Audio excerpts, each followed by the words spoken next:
राज्य में लघुचाप जनित वर्षा धोईगला चाषीर स्वप्न जमीरु धान अमल को नहीं खारिला चिंता गोटे वर्षर फसल माटी में मिसी जाइछि। कटक जिले में व्यापक फसल हानि घटी किंतु क्षयक्षति आकलन पर कृषि अधिकारी एपर्यंत क्षेत्र परिदर्शन करनथिबा अभियोग करिछि बीजेडी। अदिनिया वर्षारे क्षतिग्रस्त होइतिबा समस्त चाषी को उचित क्षतिपूरण देवा लगी समस्त प्रकार पदक्षेप करबा पई दाबी करिछि दल। बीजेडी वरिष्ठ नेता तथा पूर्वतन मंत्री प्रताप जेना नेतृत्व में एक प्रतिनिधि दल कटक जिलापाल को भेटी एक दाबीपत्र प्रदान करिसेंति।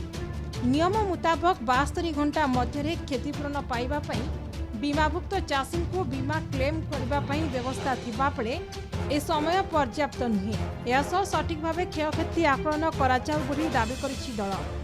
जदि कौनसी चाषी क्षतिपूरण पाइबारु वंचित रुहे तेबे चाषी मानक स्वार्थ पई बीजेडी आंदोलन को ओह्लाइब बोली चेतावनी दैछन्ति प्रताप जेना।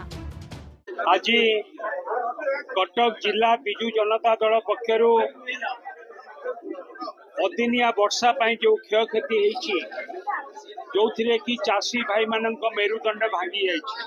चाषी भाई मानक ऊपर गोटे चढ़क पड़ी एपरी क्षति बहुत दीर्घ दिन धरिकी एपरी चाषी भाई मानकर क्षय क्षति हवा आम केबे भी देखि नथिलु।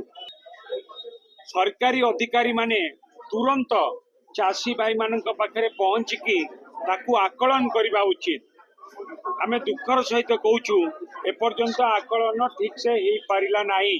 जो क्षय क्षति होइछि ताकू तुरंत ठीक भावरे आकलन करिकी चाषी भाई मानकू क्षतिपूरण बाबद रे सहायता जोगई दिया जाऊ। आज पर्यंत जिला प्रशासन तरफ कौन से उद्यम करा जाइए कि आकर आसेसमेंट करने कि कटक जिले में चाषी मान कौन क्षति।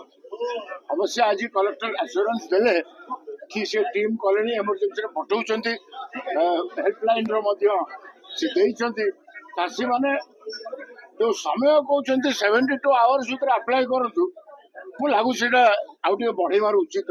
तो ये जो अदिनिया वर्षा है चाषी मानकर संपूर्ण भाव आर्थिक मेरुदंड दोहली जाइए। केउ भली भावे तांको मन रे गोटे हताश भाव सृष्टि होइछि।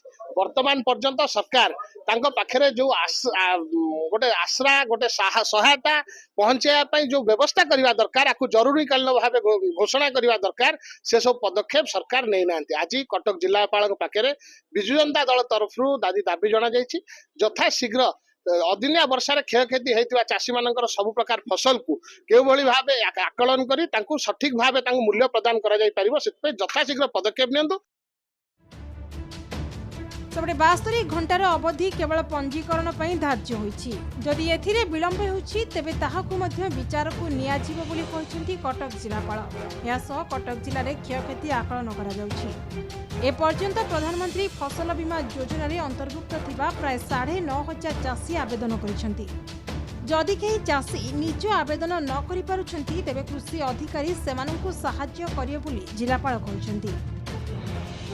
तेबे एभली परिस्थिति रे सठिक भावे जांच करी चाषी को तुरंत सहायता जोगाई देबाकू साधारण दाबी होइछि।